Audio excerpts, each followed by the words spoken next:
Joining us, MS Now Justice and Intelligence reporter Ken Dilanian and former Deputy Assistant Attorney General who represented George W. Bush in the 2000 Bush v. Gore Supreme Court case, Tom Dupree, along with David Drucker, who's still with us. So, Ken, explain why DOJ wants 2024 ballots from Michigan.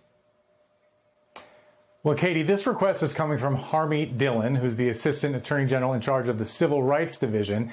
And she says in this letter that she wants these ballots because the DOJ has observed a pattern of fraud in Wayne County where these ballots are stored. But the three instances of alleged fraud cited in the letter are not from the 2024 election. So that's curious.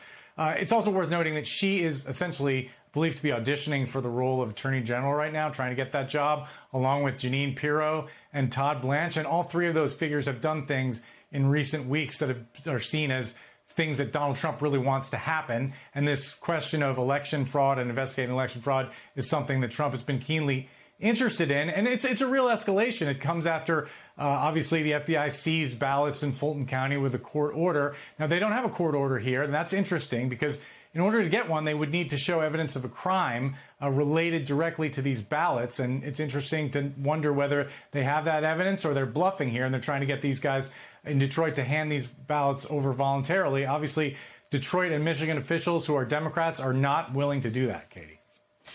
David, what's the end goal here? Why do they want these election ballots? Well, look, the president's obsessed with trying to prove that the 2020 election was stolen and that mail-in balloting is fraudulent. And, you know, one of the things that Republicans, but particularly the president and his supporters have complained about is inner city voting and how urban counties that are majority Democratic have handled ballots, right? And so it's been Detroit, it's been Philadelphia, it's been Atlanta. And I think that some of this may be coming directly from the president, but it's also possible, as Ken was getting at here, that you have Trump administration officials doing what they think the president wants them to do and will reward them for doing. And so a lot of times these instructions don't have to be direct or overt. It can just be, you know, you go to work every day and you think to yourself, like a lot of us do, how do I make my boss happy so he keeps me around? And these are the things we're seeing from the Trump administration. Again, I think this just goes back to the president's obsession with trying to prove that he was that he didn't lose to Joe Biden in 2020 when we all know that he did.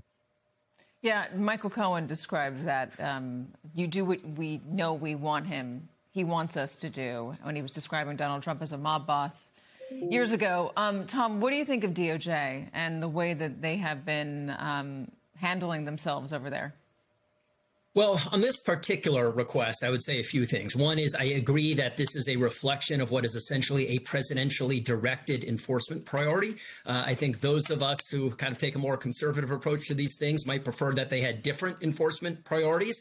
But there's no question that Harmeet Dillon is carrying out what she, I think, correctly understands the president to want. Personally, I'm a little skeptical that they are going to find any evidence, or at least any significant evidence of fraud in this election.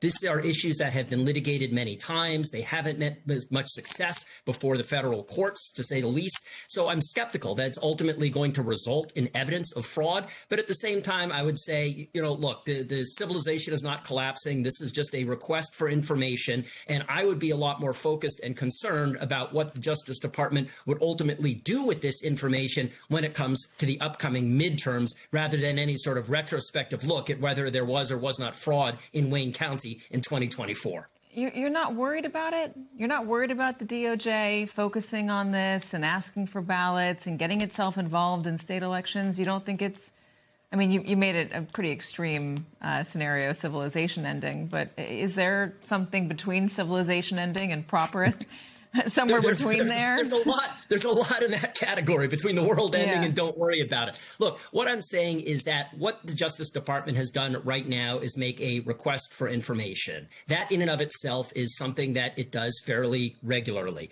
What I would be more concerned about is if the Justice Department were to use whatever evidence it may gather in what most of us would consider, an unlawful or improper way. If they try to use this, for example, to claim that they've discovered fraud where none in fact exists, and then use that purported finding to justify restrictions or federal intervention in the upcoming midterms, that, to my mind, would be something that would raise heightened concerns about the proper role of the federal government vis-a-vis the states in our elections. I wonder if that's already happening, though, by way of inference, Ken. By when DOJ asks for the ballots in Michigan, specific counties, they ask for the ballots and go and get the ballots in Georgia, alongside Donald Trump's rhetoric about where to look for fraud and his insistence that he did not lose. I wonder if the effect of it, even if they don't really go all that much further, is to further seed this idea that has taken hold of more than half of the population.